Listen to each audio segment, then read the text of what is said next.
नमस्कार मित्रांनो, स्वागतम घरोघरी मातेच्या चुली या मालिकेच्या आजच्या भागामध्ये ऐश्वर्याला अगदी खूप आनंद होत असतो, कारण सर्वजण हे तिच्या बाजूने झालेले असतात आणि जानकी ऋषिकेश एकटे पडलेले असतात। म्हणून ती लगेच जानकीला म्हणते की काय आली की नाही मज्जा, घर, तुझी माणसं, तुझा विश्वास सर्व काही हलवून टाकले आणि ते जो चांदीचा कलश असतो तो जानकीच्या पायाशी तिने फेकलेला असतो। तो कलश उचलते आणि या कळसासारखा तुझ्या श्रद्धेला सुद्धा लाथडले आणि या कळसात तुम्ही मत गोळा करतात। हा कलश ठरवतो की कोण योग्य आहे कोण अयोग्य आहे आणि जर का पुढे मतदान केले तर या घरची होम मिनिस्टर मीच असेल आणि तू पडशील, कारण अख्खं घर हे तुझ्या विरोधात असेल। जानकीला ती इतकी हे रागवण्याचा प्रयत्न करते तरी सुद्धा ही जानकी तिला अगदी शांततेने बोलते की विरोधात गेलेली माणसं सुद्धा जवळ येतात, कारण ती आपली माणसं असतात। तशी तू सुद्धा आहे। अगं, तू कितीही माझ्याशी परकेपणाने वाग, मी मात्र कायम तुला आपलीच मानेल, कधीही तुला परके करणार नाही। अगं ऐश्वर्या, मी कधीच तुला त्रास दिलेला नाही आणि ना कधी मी तुझ्याशी चुकीचे वागले। अगं, प्रत्येक वेळेस मी तुला माफ करत आले, तुला समजून घेत आले, पण तू मात्र माझ्याशी असे का वागते ते मला खरंच कळत नाही। तेव्हा ऐश्वर्या मात्र खूप जोरजोराने हसायला सुरुवात करते आणि वहिनी, एक मिनिट, तू काय बोललीस आता? तू मला समजून घेतले? अगं, उलट तर तू समजून उमजून माझे आयुष्य बर्बाद केले, उद्ध्वस्त केलं आणि हे सर्व तू केलेस। अगं, मी माझ्या आयुष्यामध्ये काय डिझर्व करते ग? सौमित्र सारखा स्मार्ट आणि हुशार नवरा, आणि तुझ्यामुळे मला माझ्या आयुष्यामध्ये काय मिळाले? आणि आपल्या हातातील तो कलश जोरजोराने हलवते आणि तो कलश ती पालथा केलेला असतो की ह्या कलशासारख्या, म्हणजे जो रिकामा असतो तसा तो डिफेक्टिव्ह पीस सारंग तो माझ्या आयुष्यामध्ये आला। तेव्हा जानकी म्हणते की अगं ऐश्वर्या, तोंड सांभाळून बोल, नवरा आहे तुझा आणि तू नवऱ्याबद्दल असे अपशब्द बोलतेस, कसे वाटते ग तुला? जानकी खूप भडकते। अगं ऐश्वर्या, तू ज्याला डिफेक्टिव्ह पीस म्हणते तो रणदिव्यांचा मुलगा आहे। अगं, सगळ्यात महत्वाचे म्हणजे तुझ्यापेक्षा माणूस म्हणून लाख पटीने चांगला आहे। तुला हे तर नाही करणार जे काही ते तू म्हणतेस। अगं, जे तुझ्या नशिबात नाही ते ओरबडून घेण्याचा प्रयत्न तू करतेस। तुझ्या हाती मात्र काही लागणार नाही, पण जखमी मात्र तू होशील। अगं, तुझा इतका रागराग होतो आणि या तिरस्काराच्या आगेत अगं माझं अख्खं कुटुंब होरपडेल। तेव्हा ऐश्वर्या रागाने म्हणते की मग मला तेच तर लागते, तेच व्हायला पाहिजे, तेच तर मला हवं आहे। आणि ती कलश जोराने तेथे आपटून देते आणि मी अशीच आहे, मी कधीही बदलणार नाही। जर मला त्रास झाला तर सर्वांना त्रास तर झालाच पाहिजे आणि हे बघ, सर्वात जास्त त्रास जानकी तू मला दिला, त्यामुळे तुझ्या चुकीची शिक्षा ही अख्ख्या घराला भोगावी लागेल। आणि अगदी खुशून टाळ्या वाजवते, आता तर खरी मजा येणार आहे या खेळात, असे अगदी खुशून म्हणत असते। आणि ऐश्वर्या म्हणते की पत्ते पिसायला मी घेतलेले आहे आई आणि सारंगच्या मनात, तुझा पत्ता मी कट देखील केला, आता मात्र राहिले तेवढे नाना, मग नानांच्या मनातून आणि या घरातून मी तुला लवकरात लवकर बाहेर काढेल, हा शब्द आहे माझा। तेव्हा जानकी म्हणते की ऐश्वर्या, हे बघ, आता घरी कोणीच नाही, नाहीतर आता सगळ्यांसमोर मी तुझं पितळ उघडे पाडले असते। तुला जेवढी ताकद लावायची असेल तेवढी ताकद तू लाव, तुझ्यातील या अहंकाराला मी जमिनीवर लोळवायला माझा विश्वासाचा पंजाच पुढे असेल। नाही अगं ऐश्वर्या, मी तुला समजवण्याचा खूप प्रयत्न केला, पण तू कधीही सुधारणार नाही, कधीही तू बदलणार नाही, हे तर मला कळले। ती म्हण आहे ना, लातो का भूत बातों से नहीं मानते, त्यातला तुझा प्रकार आहे आणि तुझ्या मानगुटीवर बसलेले भूत कसे उतरवायचे हे तर मला चांगले माहितीच आहे। ऐश्वर्या, तुम्हाला कमी समजू नकोस, माझ्या माणसांना तू त्रास देणाऱ्यांना जखमा कशा द्यायचा हे मला पूर्णपणे माहिती आहे, त्यामुळे एक गोष्ट लक्षात ठेव, कितीही स्वतःला हुशार समजवण्याचा प्रयत्न जरी केला आणि कुणाला त्रास जरी दिला तर माझ्या इतके वाईट कोणी नसेल। आणि काय ग, तू माझ्या कुटुंबाला काय उद्ध्वस्त करणार? जोपर्यंत जानकी रणदिवे या घरात आहे तोपर्यंत माझं कुटुंब मात्र मी तुटून देणार नाही, हा शब्द आहे माझा। असे बोलून जानकी ही मोठ्या तोरात आतमध्ये निघून जाते। ऐश्वर्याला मात्र खूप राग येतो,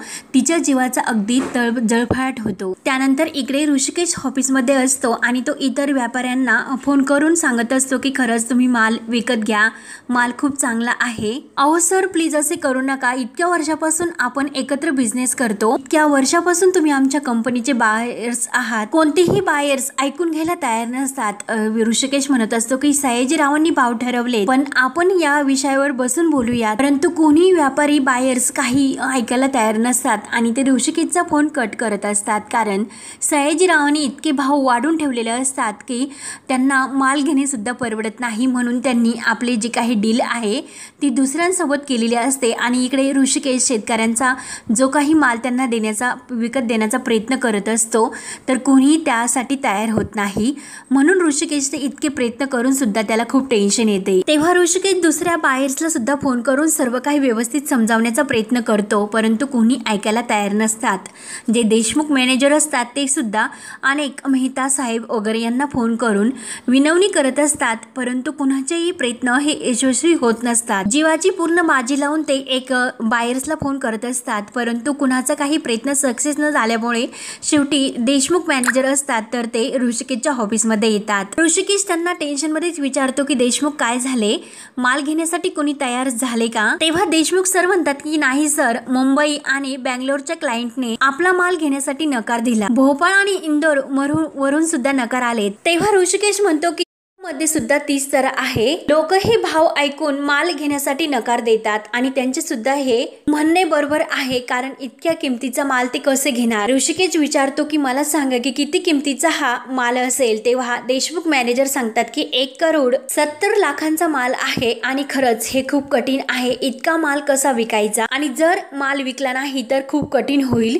हे सर्व आता संकट कसे सावरायचे आणि त्यामुळे आपले खूप मोठे नुकसान होईलच. तेव्हा ऋषिकेश म्हणतो की हो, आपले नुकसान तर होईलच आणि आपल्या कंपनीचे नाव, रेप्युटेशन आणि सर्वात मोठे म्हणजे आपल्या कंपनी बाबतीत आपल्या शेतकऱ्यांनी जो विश्वास दाखवला त्यांच्यावर असे नुकसान व्हायला नको. त्यामुळे देशमुख मी बघतो की काय करायचे, पण तुम्ही एक गोष्ट लक्षात ठेवा, नानांना या बाबतीत काही कळायला नको, त्यांना काही माहिती होऊन देऊ नका. तर देशमुख साहेब विचारतात की का सर?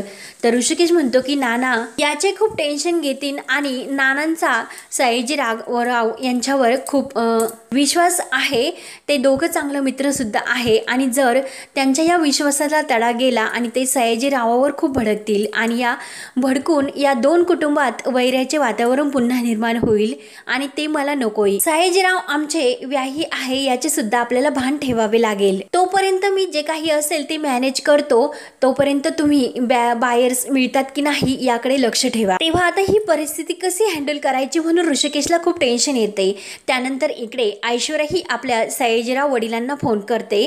तेव्हा सयाजीराव तर खूपच खुश होत असतो आणि आपल्या हातामध्ये तो सुपारी फोडत असतो.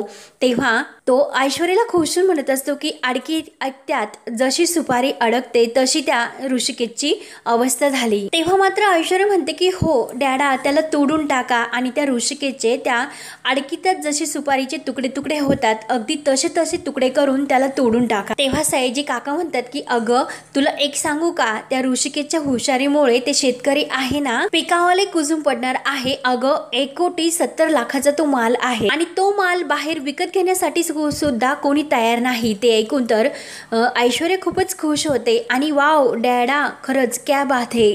व ऐकून मला तर खरंच खूप आनंद झाला. अगदी आपल्या मनाला हवं होतं अगदी तसंच घडतं आणि डॅडा हे बघा यापुढे सुद्धा असेच व्हायला हवे. हे जे काही 1,70,00,000 आहे ना हे डॅडा त्या ऋषिकेशलाच भरायला पाहिजे. झोपेत सुद्धा त्याला 1,70,00,000 दिसायला हवे. त्याने हॉन्ट करायला पाहिजे. 1,70,00,000 त्याच्या उरावर बसायला पाहिजे. त्याला झोप जरी लागली तरी सुद्धा त्याला हे स्वप्न पडायला पाहिजे. डॅडा त्या ऋषिकेशला आयुष्यामधून उठवा. जी काही ठिणगी आहे ना त्याला हवा द्या, त्याला आग लागून द्या, कारण त्या आगीत मला त्या जानकीचं सुख असे कापरासारखे जळताना बघायचे. डॅडा जे काही आहे ना ते तुमच्या मनासारखे करा. तेव्हा सयाजीराव म्हणतो की त्या ऋषिकेशच्या तोंडाला काळे फासल्याशिवाय मला चैन पडणार नाही आणि ते मला बघायचे. म्हणून सयाजीराव अगदी खुश होऊन हसत असतो आणि हे सर्व ऐकून ऐश्वर्या सुद्धा खूप खुश झालेली असते. त्यानंतर इकडे जानकी ही देवघरात येते आणि आपल्या देवघरात दिवा लावून ती आपल्या देवघरातील रामरायाला प्रार्थना करते की देवा आजपर्यंत कायम तू आमच्या पाठीशी उभा राहिला, माझ्या कुटुंबाला तू संकटापासून दूर ठेवले, माझ्या ऋषिकेशला तू यातून वाचव, आमची देवा साथ कधीही सोडू नकोस. आमच्या घरावर जे संकट आलेले आहे ना त्यामधून आम्हाला या संकटातून वाचवण्यासाठी चांगला मार्ग दाखव म्हणून जानकी देवाला हात जोडते आणि त्याच वेळेस देवासमोर तो दिवा लावलेला असतो तर तो वाऱ्यासारखा असा फडफडायला सुरुवात करतो। तेव्हा जानकीला ते बघून धक्का बसतो। जानकी लगेच आपले दोन्ही हाताने तो दिवा विझवण्यापासून सावरते। तिच्या मनाला काहीतरी संकेत आहे असे समजते आणि तेवढ्यात फाईल घेऊन ऋषिकेश आतमध्ये येतो। ऋषिकेश जानकीला म्हणतो की जानकी, तर लगेच जानकी तेथून उठते आणि काय ऋषिकेश असे विचारते तर ऋषिकेश पूर्णपणे हतबल झालेला असतो। तो जानकीला म्हणतो की जानकी सर्व काही संपले। ते ऐकून तर जानकीला आणखीन धक्का बसतो। ऋषिकेश सांगतो की जानकी आपला कुठलाही माल कोणीही विकत घ्यायला तयार नाही, सगळ्यांनी दुसरीकडे डील्स केल्या। सारंग आणि सयाजीरावांच्या एका चुकीमुळे 1,70,00,000चा माल अडकून आहे। ते ऐकून तर जानकी म्हणते की काय, किती? तर ऋषिकेश म्हणतो की 1,70,00,000। जानकी लगेच ती फाईल आपल्या हातामध्ये घेते आणि ती फाईल चेक करत म्हणते की अहो पण एवढे कसे? तेव्हा ऋषिकेश म्हणतो की अगं जानकी, आपल्याला हातपाय गाळून नाही चालणार, काहीतरी करावे लागेल। तेव्हा जानकी ती फाईल चेक करते आणि एवढी मोठी रक्कम आपण आता काय करू शकतो असे ऋषिकेशला विचारते। तेव्हा ऋषिकेश म्हणत असतो की जमीन नापीक झालेल्या शेतकऱ्याला जशी आपण आपल्या हिस्स्याची जमीन दिली होती तसेच यावेळी आपल्या खिशातून आपण शेतकऱ्यांची नुकसान भरपाई आपल्याला करावी लागेल। मला माहिती आहे ही रक्कम जरा थोडीशी मोठी आहे पण त्यासाठी वेळ लागेलच। तेव्हा जानकी म्हणते की अहो पण वेळ लागेल, पण आपण शेतकरी बांधवांशी या विषयावर तर बोलू शकतो।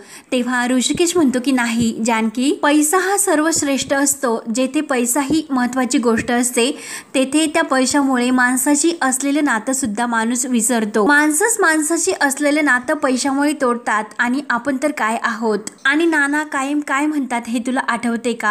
शेतकऱ्यांना त्यांचा घाम सुकण्याच्या अगोदर त्यांचा दाम मिळायला हवा, त्यामुळे काही झाले तरी पैशांची व्यवस्था ही जानकी व्हायलाच हवी। आजपर्यंत आपण करोडांच्या उलाढाली करत आलो, परंतु आज जे काही हे 1,70,00,000 हा ऐकला तर छातीमध्ये अशी धडधड होते। तेव्हा जानकी म्हणते की अहो एक विचारू का? मान्य आहे रक्कम मोठी आहे पण एवढे पैसे तर आपल्याकडे असतीलच। तेव्हा ऋषिकेश म्हणतो की कसे असतील? अगं तुझं माझं असं वेगळं अकाउंट कुठे आहे? जे काही आहे ते आपल्या करंट अकाउंटला आणि बाकी सर्व कंपनी अकाउंटला, आणि कंपनी अकाउंट वरून जेव्हा पैसे काढायचे असेल तर त्यासाठी नानांची सही लागेल। तेव्हा ऋषिकेश पूर्णपणे हतबल होऊन खाली बसतो।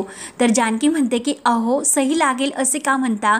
तुम्ही नानांना फोन करा। तेव्हा ऋषिकेश म्हणतो की अगं जर मी नानांना फोन केला, नानांना हे सर्व विचारले तर मग सारंग आणि माझ्यामध्ये काय फरक राहिला? आणि जर सारंगला काही सुधारले नाही तर तो माझ्याकडे येतो, आणि जर मला काही सुचत नाही म्हणून मी नानांकडे जर गेलो तसे व्हायला नको। मग हा जो काही त्रिडा आहे ना तो मला एकट्याला सोडवावा लागेल, नानांना यामध्ये मला सहभागी करायचे नाही। तेव्हा जानकी म्हणते की अहो सॉरी पण मला हे तुमचं नाही पटत। धाडस आणि वेडेपणा यात फरक आहे। अहो तुम्ही स्वतःच्या हिमतीवर जे दुसऱ्याचे प्रॉब्लेम सॉल्व्ह करतात त्याला धाडस म्हणतात, आणि दुसऱ्यांच्या चुकाचा भार सुद्धा तुम्ही एकट्याने सहन करता, हा मला वेडेपणा वाटतो, आणि ते मी तुम्हाला बायको म्हणून नाही करून देणार। तर ऋषिकेश म्हणतो की म्हणजे नेमकं तुला काय म्हणायचे? तेव्हा जानकी म्हणते की अहो हा जो काही त्रास आहे तो तुम्ही एकट्याने का भरपाडायचा? हे ज्यांच्यामुळे झाले त्यांना सुद्धा याची झळ बसायला नको का? आणि हे सर्व त्या ऐश्वर्या आणि सारंगच्या चुकीमुळे झाले आहे, त्यामुळे मीच आता त्यांच्याशी बोलते। म्हणून ती लगेच ती फाईल घेते आणि डायरेक्ट ती बाहेर येते। सारंग भाऊजी असा आवाज देत असते। तर ऋषिकेश म्हणतो की जानकी प्लीज अगं ऐकून घे।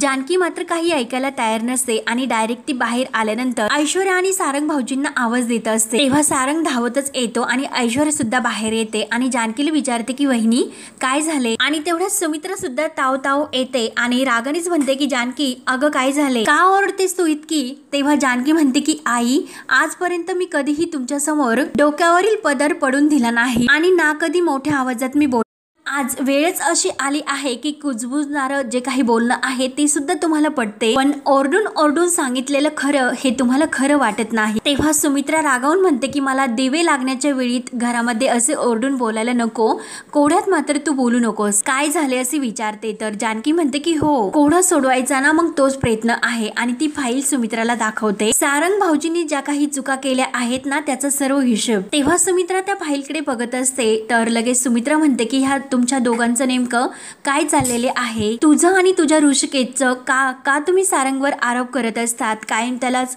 दोषी ठरवता। तेव्हा जानकी म्हणते की आई बरोबर आहे, चूक फक्त सारंग भाऊजींची नाही, चूक ऐश्वर्याची सुद्धा आहे आणि तिने केलेली चूक ही सर्वात जास्त जीवघेणी आहे, कारण ती चूक तिने ठरवून मुद्दाम केलेली आहे। तेव्हा मात्र ऐश्वर्या ही भोळेपणाचे नाटक पांघरायला सुरुवात करते आणि सुमित्रा समोर मुद्दाम म्हणते की काय आता मी काय केले असे अगदी शांत आवाजात भोळेपणात विचारते। तेव्हा लगेच जानकी म्हणते की काय ग, बाजार समितीच्या लिस्टमध्ये तुझ्या वडिलांचे नाव टाकण्यासाठी कुणी सांगितले सारंगला? तूच सांगितले होते ना। तर सुमित्रा आणि सारंगला तर खूप मोठा धक्का बसतो, परंतु ऐश्वर्याची मात्र बोलती बंद होते आणि असे घोळात घेऊ नकोस, जे काही खरं आहे ना ते लवकरच कळेल। तेव्हा जानकी सारंगला म्हणते की सारंग भाऊजी बोला, जे काही खरं असेल ते सर्वांसमोर सांगा। तेव्हा ऐश्वर्या सारंगकडे पाहते आणि त्याला खुणावून सांगत असते की नाही, माझं नाव तुम्ही घेऊ नका। तेव्हा लगेच सारंग ऐश्वर्याकडे बघतो तर जानकी विचारते की सारंग भाऊजी मला माझी शपथ आहे। तेव्हा सारंगचे तर हातपाय पूर्णपणे गळतात, एकीकडे बायको आणि दुसरीकडे वहिनीची शपथ। तेव्हा तो जानकीला म्हणतो की वहिनी अगं तू शपथ कशाला देतेस? तेव्हा सारंग लगेच सुमित्रा समोर म्हणतो की आई मला हे सर्व ऐश्वर्याने सुचवले होते आणि त्यांनी काय झाले काय केले की स्वतःच तो पेन घेतला आणि फाईलमध्ये जे पाटील भाऊंचे नाव होते ते खुडले आणि त्या जागावर त्यांच्या डॅडाचे म्हणजे साईजी काकांचे नाव लिहिले। तेव्हा ऐश्वर्याची जी काही चूक आहे शेवटी ती सर्वांसमोर येतेच। तर ते ऐकून सुमित्राला खूप मोठा धक्का बसतो, पण ऐश्वर्याची पूर्णपणे सर्वांसमोर बोलती बंद होते। तेव्हा सुमित्रा म्हणते की काय आणि लगेच जानकीच्या हातातील फाईल घेते आणि ती फाईल बघत असते आणि तेव्हा त्या फाईलच्या लिस्टमध्ये तेथे ते नाव पाटील भाऊंचे खुडलेले असते आणि त्या जागी सयाजी काकांचे नाव लिहिलेले असते, हे सुमित्राला स्पष्ट दिसते। सुमित्रा म्हणते की काय बाजार समितीच्या लिस्टमध्ये सयाजी भाऊंचे नाव? तेव्हा जानकी म्हणते की हो आई, ऋषिकेश केव्हापासून तुम्हाला हेच सांगण्याचा प्रयत्न करता, सयाजी काकांनी शेतमालाचा भाव हा तिप्पट करून ठेवला, त्यामुळे आपण ज्या व्यापाऱ्यांशी हे माल विकत होतो त्या सर्व व्यापाऱ्यांनी पाठ फिरवली आणि जर तो माल विकला गेला नाही तर ते काय खातील, ते सर्व शेतकरी रस्त्यावर येतील। आई तुम्हाला हे कळते का काय होईल ते? त्या शेतकऱ्यांची उपासमार होईल। तर आजी तोंडालाच हात लावते। जानकी सुमित्राला म्हणत असते की आई शेतकऱ्यांचे वर्षभराचे किती मोठं नुकसान होईल, मग याची जबाबदारी आपल्याला घ्यायला नको का? जवळजवळ 1,70,00,000 नुकसान होणार आहे त्यांचं आणि त्याचा मोबदला सर्व आपल्यालाच द्यावा लागणार आहे। तेव्हा सुमित्रा डोक्याला हात लावते आणि खूप घाबरलेली असते, अरे बापरे आता कसे होणार? आणि लगेच ऋषिकेशला म्हणते ऋषिकेश तू यांना कळवले का सगळं? तेव्हा ऋषिकेश म्हणतो की आई अगोदर तू शांत हो, नानांना यातील काही माहित नाही, अगं ते बाहेर गावी गेले आणि ते पण एकटे, तर त्यांना हे कळले तर त्यांना खूप त्रास होईल आणि विनाकारण ते खूप टेन्शन घेतील। तर आई हे सर्व मी माझ्या लेवलने हँडल करण्याचा प्रयत्न करतो। तेव्हा हा शब्द ऐकून सारंगला सुद्धा खूप टेन्शन येते आणि तो आकडा ऐकतो 1,70,00,000। तेव्हा त्याला सुद्धा खूप असा मोठा धक्का बसलेला असतो। तर लगेच ऋषिकेश त्याच्याकडे बघतो आणि ऋषिकेश म्हणतो की सॉरी अरे ह्याच टेन्शनमध्ये मी मगाशी तुझ्यावर रागावलो होतो।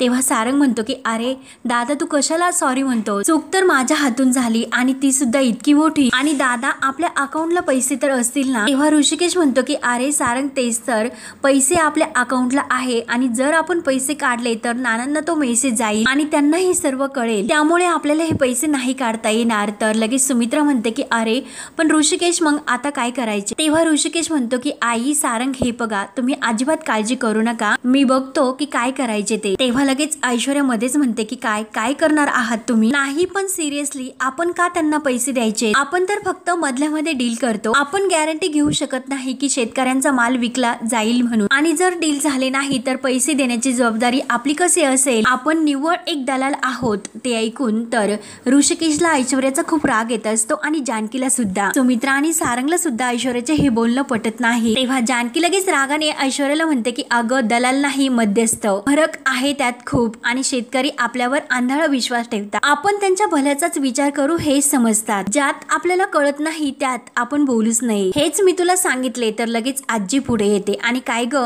जानकी कसे बोलते तू आपल्या धाकट्या जावेशी? आणि सुमित्राला म्हणते की बघ सुमित्रा अगं तुझ्या समोर असे बोलते, तुझ्या पाठीमागे काय असेल। तेव्हा लगेच जानकी म्हणते की आजी सॉरी, पण जेव्हा आई यांना बोलत होत्या तेव्हा तर मध्ये तुम्ही काहीच कसं बोलले नाही तो, आणि आता लगेच ऐश्वर्याची बाजू घेतात। आई बघता ना तुम्ही की तुमच्या समोर फक्त एकच बाजू दाखवली जाते, दुसरी बाजू तर तुम्हाला माहितीच नाही, दुसरी बाजू काय असेल कशी असेल याचा सुद्धा विचार आई तुम्ही करावा। मगाशी ऋषिकेश सारंग भाऊजीवर ओरडले होते तर ते ह्याच गोष्टीसाठी, मग आता काय योग्य आणि काय अयोग्य हे तुम्हीच ठरवा असे सुमित्राला ती सांगते। तेव्हा सुमित्राला सुद्धा खूप टेन्शन येते आणि ती विचारात पडते, आणि तेवढ्यात ऋषिकेशच्या मोबाईलवर एक कॉल येतो। तेव्हा तो आपला फोन बघतो आणि सुमित्राला म्हणतो की आई हा फोन खूप महत्वाचा आहे, तो फोन मला घ्यावा लागेल। आई तू काळजी करू नकोस, जोपर्यंत तुझा ऋषिकेश आहे तोपर्यंत तू अजिबात टेन्शन घेऊ नकोस, म्हणून तो सुमित्राचे हात आपल्या हातामध्ये धरतो आणि तिला आधार देतो।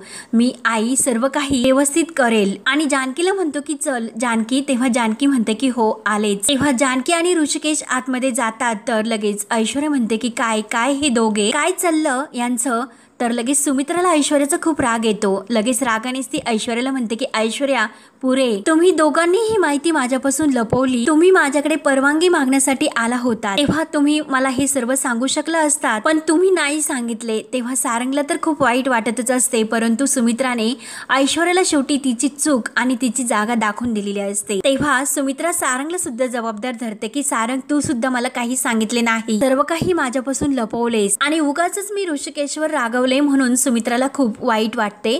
तेव्हा सारंग तर खाली मान घालून रडत असतो। तेव्हा सुमित्रा रागाने आपल्या रूम मध्ये निघून जाते। तेव्हा ऐश्वर्याची तर बोलती बंद होते, तर आजी सुद्धा ऐश्वर्यावर रागवते। झाले का मग आता बसा बोंबलत असे म्हणते। तेव्हा ऐश्वर्या मात्र ही सारंगकडे रागाने बघत असते। तेव्हा हा भाग येथे संपतो। पुढील भागामध्ये सर्व शेतकरी हे मोर्चा काढून रणदिव्यांच्या घरी येतात आणि ऋषिकेशच्या विरुद्ध त्यांनी हा मोर्चा काढलेला असतो, कारण ऋषिकेशच्या तोंडाला काळ त्यांना फासायचे असते। तेव्हा ऋषिकेश त्यांना शांत करत असतो की आपण व्यवस्थित बसू, बोलूयात आणि काय योग्य निर्णय आहे तो घेऊयात। तेव्हा जे सयाजी काकांचे माणसं असतात तर ते शेतकऱ्यांना भडकावून देत असतात की तेव्हा ते शेतकरी म्हणत असतात की ही आपली काळी आई आहे आणि आपण त्या काळ्या आईतून ही माती आपल्या पोटाला घास देते, आणि आपण यांचा ऐकून यांनी आपल्या काळ्या आईचा अपमान केलेला आहे। आणि सयाजी काकांचा जो माणूस असतो तो म्हणतो की बघताय काय याच्या तोंडाला काळं फास, म्हणून ऋषिकेशच्या असे म्हणतात। तर सर्वजण आपल्या हाताला काळं घेतात आणि सर्वजण आपल्या त्या हाताला जो काळा कलर लावलेला असतो तो ऋषिकेशच्या तोंडाला लावायला येत